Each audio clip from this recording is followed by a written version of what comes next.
ही enjoy कर रहे होगे, क्योंकि आपके लिए हिस्ट्री की क्लासेस आ गई हो और आपको तो हिस्ट्री पढ़ना बहुत ही अच्छा लगता होगा। वही बिल्कुल अच्छा लगता है। तो आपके लिए इरशाद एकेडमी लाया है। आज का जो टॉपिक आपका है कुतुबुद्दीन ऐबक।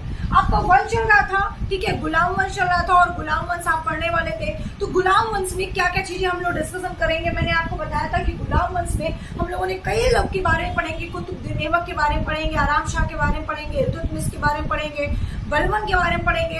लेकिन सबसे पहले क्या पढ़ने वाले हैं भैया? सबसे पहले हम पढ़ने वाले हैं क्या? कुतुबुद्दीन ऐबक के बारे में, ठीक है। जब मोहम्मद गौरी की हो गई थी मृत्यु, तो मोहम्मद गौरी का सैनिक था कुतुबुद्दीन ऐबक, और इसकी कहानी मोहम्मद गौरी के बाद कुतुबुद्दीन ऐबक की कहानी यहाँ पे शुरू हो गई, ठीक है। तो दिल्ली सल्तनत में मैंने आपको बताया था कि दिल्ली सल्तनत में टोटल 5 वंश चले थे, है ना। दिल्ली सल्तनत में आपके 5 वंश चले थे, और वो कौन कौन सा वंश था? तो मैंने आपको बताया था गुड़ खाओ तस्ले में, ये ट्रिक बताई थी भैया। गुड़ खाओ तस्ले में गा से गुलाम वंश, ठीक है, गा से गुलाम वंश आपका होगा, और खा से खिलजी वंश होगा, ता से तुगलक वंश होगा, शाह से सैयद वंश होगा, और ला से लोधी वंश होगा, और माँ से मुगल वंश होता है, जो लास्ट में पढ़ेंगे। इसके बारे में डिस्कशन नहीं करने वाले, ठीक है। तो 5 वंश आपके जो चले थे टोटल, तो इसमें हम लोग बात करने वाले हैं सबसे पहले किसके बारे में? गुलाम वंश के बारे में। और बेटा मैं बता रही हूँ आपको, जितने भी स्टूडेंट ये क्लास को देख रहे हो और वीडियो को लाइक नहीं कर रहे हो, भी बड़ा गुस्सा आता है, वीडियो को लाइक कर दिया करो जरा सा, ठीक है। चलो अब हम बात करते हैं किसके बारे में? कुतुबुद्दीन ऐबक के बारे में। कुतुबुद्दीन ऐबक जो थे, ठीक है, वो मोहम्मद गौरी के सैनिक थे, ठीक है। मोहम्मद गौरी के मरने के बाद कुतुबुद्दीन ऐबक ने शासन संभाला और 1206 में ये राज करना शुरू किए थे, ठीक है। कुतुबुद्दीन ऐबक 1206 में भैया स्टार्ट कर दिए थे, यहाँ पे आ चुके थे, ठीक है। तो मोहम्मद गौरी जो थे, ठीक है, इन्होंने मोहम्मद गौरी से कहा था कि मैं कोई नया शासक नहीं चलाऊंगा। इनको इतना ज्यादा मोहम्मद गौरी को जो मानते थे कुतुबुद्दीन ऐबक, ठीक है, कुतुबुद्दीन ऐबक इतना ज्यादा मानते थे मोहम्मद गौरी को कि बोला कि मैं कोई नया शासक नहीं चलाऊंगा, आपका बना हुआ शासक को आगे बढ़ाऊंगा, ठीक है। तो मोहम्मद गौरी का भैया जाने के बाद कुतुबुद्दीन जब ऐबक आए, तो कुतुबुद्दीन ऐबक ने कोई नया शासक नहीं बनाया। अगर ये चाहते हैं तो गुलाम वंश के नाम से जो जाना जाता है उसे किसी और नाम से, ऐबक के नाम से भी बना सकते थे, लेकिन इन्होंने ऐसा नहीं किया। इन्होंने गुलाम वंश ही रहने दिया और आगे यहाँ से काम अपना स्टार्ट कर दिया, ठीक है। भैया क्यों नहीं किया? क्योंकि भैया इन्होंने मोहम्मद गौरी से बोला था कि मैं कोई नया शासक नहीं बनाऊंगा और इसी शासक को मैं आगे बढ़ाऊंगा, ठीक है। तो मोहम्मद गौरी मरते मरते इनसे बोल के गए कि भैया आपको क्या करना है? आपको इस्लाम धर्म का प्रचार करना है। तो इस्लाम धर्म को प्रचार करने के लिए इन्होंने बहुत सारे मंदिर बनाए, इन्होंने बहुत सारी मस्जिद बनाए, जिसके बारे में हम डिस्कशन करने वाले हैं, ठीक है। और इन्होंने सबसे पहले इस्लाम धर्म का प्रचार करने के लिए कुतुबुद्दीन ऐबक ने सबसे पहले क्या किया भैया? राजधानी चेंज की। और वो राजधानी इन्होंने क्या कर दिया? इन्होंने राजधानी जो चेंज की है वो किया दिल्ली से लाहौर, ठीक है। दिल्ली से क्या कर दिया भैया? इसकी राजधानी लाहौर कर दिया, क्योंकि दिल्ली थी इसकी राजधानी, तो भैया इसने क्या कर दिया? लाहौर कर दिया है। आई बात समझ में? तो मोहम्मद गौरी भारत जाते वक्त जब इनसे बोले कि तुम इस्लाम का प्रचार करोगे, तो भैया कुतुबुद्दीन ऐबक के दिमाग में आया कि मुझे ऐसा क्या करना चाहिए जिससे कि सबसे ज्यादा इस्लाम का प्रचार हो। तो इन्होंने सबसे पहले दिल्ली की राजधानी चेंज की, और उसके बाद राजधानी चेंज करने के बाद इन्होंने मस्जिद बनवाया, ठीक है।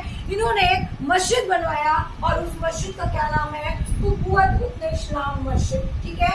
यहाँ पे आपका क्वेश्चन पूछा जाता है कि कुतुबुद्दीन ऐबक ने कौन सा मस्जिद बनवाया था, ठीक है। क्या पूछा जाता है कि कुतुबुद्दीन मस्जिद किसने बनवाया था? आपको बताना है क्या भैया? कुतुबुद्दीन ऐबक ने ये मस्जिद बनवाई थी। आई बात समझ में? और ये कहाँ पे है बेटा? तो आपको बताना है कि ये दिल्ली में है। कहाँ पे है ये दिल्ली में है। कौन सा मस्जिद? कुतुबुद्दीन मस्जिद, ठीक है। उसके बाद आपसे पूछा जाएगा 2.5 दिन का झोपड़ा। 2.5 दिन का झोपड़ा जो बहुत ही फेमस नाम है, ये सारे बच्चे जानते हैं, शायद छोटे क्लास के बच्चे भी जानते होंगे कि 2.5 दिन का झोपड़ा किसने बनवाया था। तो आपको बताना है कि 2.5 दिन का झोपड़ा भैया किसने बनवाया था? तो कुतुबुद्दीन ऐबक ने बनवाया था। ये कहाँ पे है? तो आपको बताना है कि ये अजमेर में है, ठीक है। ये कहाँ पे है? अजमेर में है। और मेरे प्यारे स्टूडेंट, मैं आपको बता दे रही हूँ कि हिस्ट्री की एकदम बेसिक लेवल से क्लासेस चल रही है। अगर अभी तक आपने त्रिशांत एकेडमी को सब्सक्राइब नहीं किया, उनके ऑनलाइन यूट्यूब प्लेटफॉर्म पे आप आए हो और अभी तक चैनल को सब्सक्राइब नहीं किया, तो जल्दी से चैनल को सब्सक्राइब करिए, ठीक है। तो आपसे नेक्स्ट क्वेश्चन, अच्छा एक चीज और आपको ध्यान देना है कि अलाउद्दीन का झोपड़ा तो भैया कुतुबुद्दीन ऐबक ने बनवाया था, जो अजमेर में है, ठीक है। और एक सबसे बड़ी बात यह है कि कुतुबुद्दीन ऐबक को लाख बख्श के नाम से जाना जाता है। किसके नाम से जाना जाता है भैया?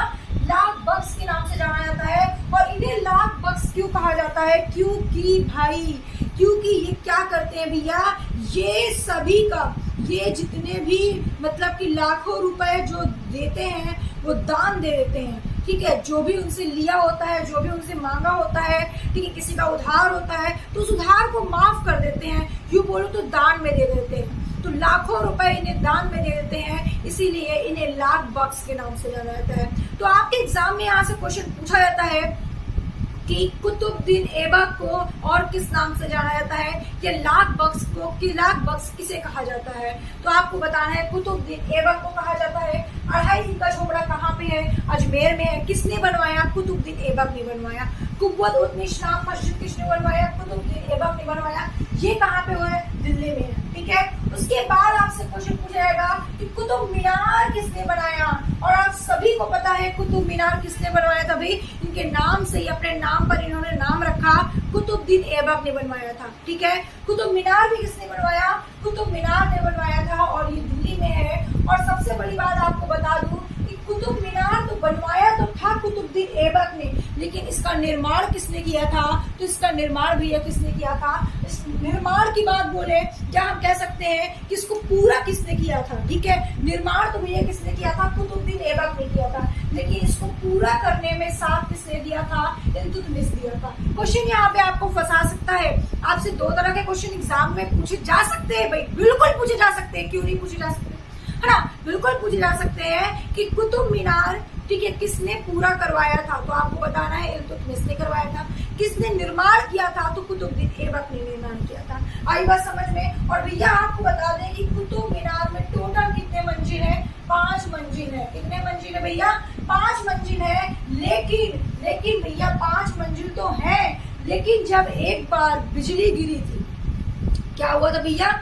बिजली गिरी थी। बिजली गिरी तो बोले क्या मतलब? कहने का मतलब बिजली गिरने के वजह से कुतुब मीनार की जो मंजिलें थी वो क्षतिग्रस्त हो गई थी। और जब उसकी क्षतिग्रस्त हो गई थी तो उसको मरम्मत कराने का काम किसने किया था? तो फिरोज शाह तुगलक ने किया था। फिरोज शाह तुगलक ने 1368 में न्यू मंजिल 2 उसमें जुड़वाई थी। इस तरीके से टोटल 5 मंजिल हो गई थी। पहले 5 नहीं थी, पहले 3 थी, लेकिन जब क्षतिग्रस्त हो गया तो उसमें 2 मंजिल और ऐड कराई और टोटल 5 मंजिल हो गए। तो क्वेश्चन आपसे पूछा जाएगा कि कुतुब मीनार जब क्षतिग्रस्त हो गया था बिजली के गिरने से, तो उसका बनवाने का काम कौन किया था, या बनवाया किसने था, उसकी मरम्मत किसने कराई थी? तो फिरोज शाह तुगलक ने कराया था। फिरोज शाह तुगलक ने कराया था। कब कराया था? 1368 में कराया था। आई बात समझ में? लेकिन यहाँ पे आपसे एक क्वेश्चन और भी पूछा जा सकता है, और वो क्वेश्चन क्या पूछा जा सकता है भैया? सबसे इंपॉर्टेंट क्वेश्चन आपसे पूछा जा सकता है, ठीक है। क्या क्वेश्चन पूछा जा सकता है कि जब आपका बिजली गिरने से क्षतिग्रस्त हो गया था तो मोहम्मद बिन तुगलक, ठीक है, मोहम्मद बिन तुगलक भी आए थे, ठीक है, मोहम्मद बिन तुगलक भी आए थे। मोहम्मद बिन जो तुगलक थे, इन्होंने क्या किया था? इन्होंने भैया मरम्मत करा दी इसकी। बात समझ में आया? इन्होंने क्या किया? इन्होंने मरम्मत करा दी, ठीक है, लेकिन मरम्मत करा के इन्होंने छोड़ दिया। लेकिन इसमें 2 मंजिल किसने जोड़ी थी? इसमें 2 मंजिल फिरोज शाह तुगलक ने जोड़ी थी। कहने का मतलब ये है कि जब बिजली गिरी तो बिजली गिरकर जब ग्रस्त हो गया, क्षतिग्रस्त हो गया, तो जो क्षतिग्रस्त हुआ उसका निर्माण, उसको बनवाया, उसका मेंटेनेंस किसने कराया था? तो मोहम्मद बिन तुगलक ने कराया था। लेकिन उसमें 2 मंजिल को एक्स्ट्रा किसने ऐड किया था? तो आपको बताना है कि इसमें 2 मंजिल को एक्स्ट्रा ऐड किया था किसने भैया? फिरोज शाह तुगलक ने ऐड किया था। और भैया जब मरम्मत हुआ था तो 1320 में इसकी मरम्मत हुई थी, और 1368 में क्या किया गया था? इसमें न्यू मंजिल जोड़ा गया था। आई बात समझ में? इतना डाउट क्लियर हो गया आपको? आई होप कि सबको समझ में आ रहा होगा, ठीक है। उसके बाद अगर बात की जाए किसके बारे में बात करते हैं, तो जो आपका कुतुब मीनार है उसमें टोटल कितनी सीढ़ियां हैं, ये आपके एग्जाम पॉइंट के लिए वेरी वेरी इंपॉर्टेंट है। यहाँ से आपके क्वेश्चन पूछे जाते हैं भैया, ठीक है, बिल्कुल क्वेश्चन आपके पूछे जाते हैं, आपसे क्वेश्चन पूछे जाएंगे, ठीक है, कि कुतुब मीनार में टोटल कितनी सीढ़ियां प्रेजेंट है, तो आपको बताना है 378 सीढ़ियां प्रेजेंट है। और इस सीढ़ियों को, ठीक है, इस सीढ़ियों को भैया बनवाने का काम किसने किया था, इसका निर्माण किसने किया था, शमसुद्दीन इल्तुतमिश ने किया था, ठीक है, इल्तुतमिश ने इसको पूरा किया था। और इल्तुतमिश का जो शमसुद्दीन है वो है कौन, भैया ये शमसुद्दीन जो इल्तुतमिश है वो कुतुबुद्दीन ऐबक का दामाद है, ठीक है, ये शमसुद्दीन इल्तुतमिश कुतुबुद्दीन ऐबक का दामाद है। आई बात समझ में, तो आपको यहाँ तक बात समझ में आ गई कि नहीं, कि मैंने आपको क्या क्या बताया, ठीक है। यहाँ से आपके क्वेश्चन पूछे जाते हैं, इसकी कोई कहानी स्टोरी ज्यादा नहीं है, जितनी थी मैंने आपको बताया। यहाँ पे जो क्वेश्चन पूछे जाते हैं कुतुबुद्दीन ऐबक से वो मैंने बताया। कुतुबुद्दीन ऐबक जो थे उन्होंने बस क्या किया भैया, इस्लाम धर्म का प्रचार करने के लिए इतना सारा काम किया। इस्लाम धर्म का उसे प्रचार करना था, मोहम्मद गौरी जो उन्होंने बोला गया था, मोहम्मद गौरी ने इनसे बोला था, इसलिए प्रचार करने के लिए इन्होंने क्या कर दिया भैया, मस्जिद बनवा दिया, 2.5 दिन का झोपड़ा बनवाया जो अजमेर में स्थित है, ठीक है, कुतुब मीनार बनवाया। और भैया आपको एक और क्वेश्चन यहाँ से पूछा जाएगा कि कुतुब मीनार का कितनी लंबाई है, तो 72.5 मीटर इसकी लंबाई है। अगर आपसे फीट में पूछा जाए तो 368 फीट है, ठीक है, अगर आपसे फीट में पूछा जाए तो 368 फीट है, और मीटर में पूछा जाए तो भैया 72.5 मीटर इसकी लंबाई है कुतुब मीनार की। लेकिन ये भी अगर आपसे ताजमहल के बारे में पूछ लिया जाए तो आप बताओगे 73 मीटर, ठीक है, 73 मीटर ताजमहल की लंबाई है भैया, ठीक है, सबको समझ में आ गया इतने पॉइंट, ठीक है। अब देखो, अब भैया यहाँ तक तो हमें सबको समझ में आ गया होगा, ठीक है, यहाँ तक तो सबको समझ में आ गया, कोई कहानी आपने मैम इसमें नहीं बताई है। कुतुबुद्दीन ऐबक सुल्तान था, लेकिन कभी भी सुल्तान की उपाधि नहीं ली, ठीक है, सुल्तान बना, पूरा संभाला, लेकिन कभी भी इसने ये नहीं कहा कि मैं यहाँ का सुल्तान हूँ, ऐसा कभी इसने नहीं कहा, ठीक है। तो कुतुबुद्दीन ऐबक भैया बहुत ही ज्यादा, जैसे एक सैनिक होते हैं, ठीक है, वो मर मिटते हैं अपने राजा के लिए, तो वैसा कुतुबुद्दीन ऐबक था मोहम्मद गौरी के लिए।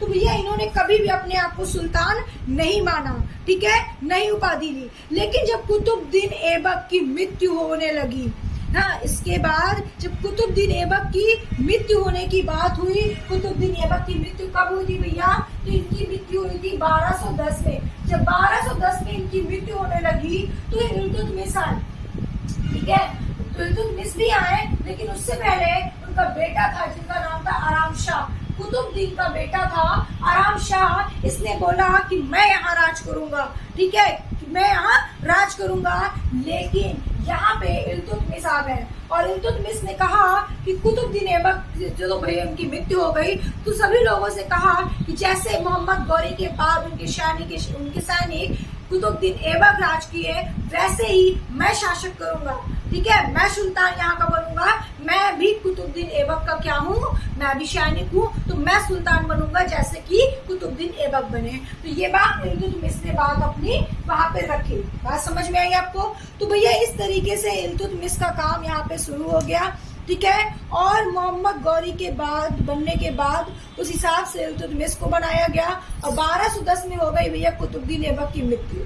जब 1210 में कुतुबुद्दीन ऐबक की मृत्यु हो गई तो 1210 से 1236 तक इल्तुतमिश गुलाम वंश में राज किया, ठीक है, गुलाम वंश में भैया अभी आपका गुलाम वंश ही चल रहा है। गुलाम वंश में आपने देखा कि कुतुबुद्दीन ऐबक की स्टोरी खत्म हो गई, जिसने क्या किया भैया, जिसने राज किया, ठीक है, साथ ही साथ इसने इस्लाम धर्म का प्रचार किया, मंदिर बनाया, मस्जिद बनाया, राजधानी चेंज की। उसके बाद जब उनकी मृत्यु हो गई तो 1210 से 1236 तक इल्तुतमिश आए और इल्तुतमिश गुलाम वंश में क्या किए भैया, राज किए थे, ठीक है। लेकिन 1236 के बाद भैया क्या हुआ, 1236 के बाद भैया यहाँ तक तो राज कर लिए, लेकिन 1236 में चले गए ऊपर, ज्यादा दिन तक नहीं थे, ठीक है, 1236 में चले गए ऊपर, मतलब कि 1210 से 1235 तक इन्होंने राज किया और 36 में चले गए ऊपर, ठीक है। जब इनकी मृत्यु हो गई तो इल्तुतमिश की मृत्यु होने के बाद इनकी एक बेटी थी और इनकी बेटी का नाम था रजिया सुल्तान। इनकी बेटी थी, इनकी बेटी का नाम था रजिया सुल्तान, और रजिया सुल्तान भैया उनकी स्टोरी ही बस सुनो आप लोग। अगर उनकी स्टोरी सुनोगे तो कहोगे रियली ऐसी बेटी थी इल्तुतमिश की कि मतलब सुल्तान बनने के लिए अपने भाइयों को मार डाली थी, समझ लो, ठीक है, अपने भाइयों को मार डाली थी, ऐसी थी रजिया सुल्तान। तो जब इल्तुतमिश की मृत्यु हो गई, तो मृत्यु होने के बाद भैया उनकी बेटी थी रजिया सुल्तान, और कहने लगी कि मैं यहाँ का सुल्तान बनूंगी, ठीक है, मैं यहाँ की सुल्तान बनूंगी। लेकिन भैया अब यहाँ पे कहानी सुनो, ठीक है। जब रजिया सुल्तान थी, इल्तुतमिश ने कहा कि मेरे बाद मेरी पुत्री रजिया सुल्तान शासक करेगी, ठीक है। उनके पिता ने ये बात बोल के गई थी। तो जब भैया इनकी मृत्यु हो गई, तो मृत्यु होने के बाद भैया ये कहानी यहाँ पे शुरू हो गई, किसकी, रजिया सुल्तान की।